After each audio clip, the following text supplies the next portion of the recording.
Una bomba ho sentito, ecco, che mettere male finestre. Un'auto letteralmente spezzata in due, un giovane sull'asfalto, pezzi di carrozzeria ovunque. Non sono nemmeno le 8 del mattino quando in via Corrado Gini a San Giovanni di Motta di Livenza scatta la mobilitazione. C'è un giovane da salvare. Si tratta di Kevin Angele, 23 anni, originario del posto ma residente a Pordenone. I sanitari fanno di tutto per rianimarlo, ma il ragazzo muore poco dopo sull'ambulanza che lo sta trasportando all'ospedale di Oderzo. Troppo gravi le ferite riportate nella carambola letale. Ho visto che era per terra, buttato per terra, dopo ha mandato tutti indietro, però la macchina veniva molto forte, cioè una gran velocità. Chi lo ha visto passare veniva come minimo a 200 la macchina.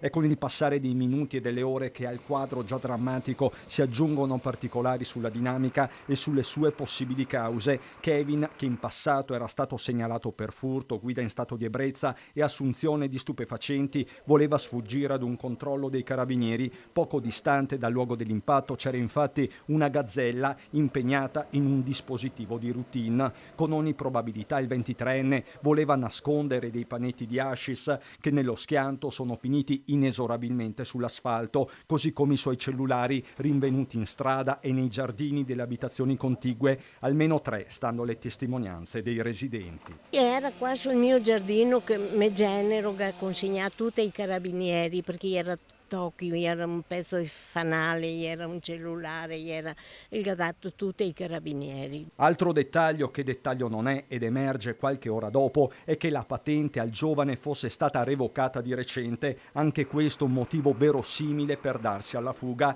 Nessun inseguimento diretto, chiariscono però dall'Arma. I carabinieri, riconoscendolo, avevano immediatamente allertato via radio la stazione operativa avviando le ricerche. L'auto di Kevin, un Alfa Romeo Brera, ha sbandato all'altezza di questo cordolo per poi proseguire decine di metri a ridosso della pista ciclabile, ruotando su se stessa e scorticando almeno 2 alberi. Alla fine si è spezzata, accartocciandosi su se stessa.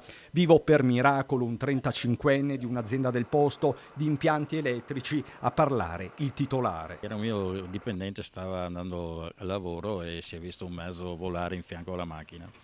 L'ha preso di striscio fortunatamente e per lui non è successo niente. Dove si trova ora il suo dipendente? In ospedale a Oderzo per un controllo. Ci ho parlato, stava bene fortunatamente. Accertamenti sono ancora in corso, ma il quadro nella sua tragicità sembra chiaro. Vista la morte del giovane, difficilmente ci sarà un'inchiesta.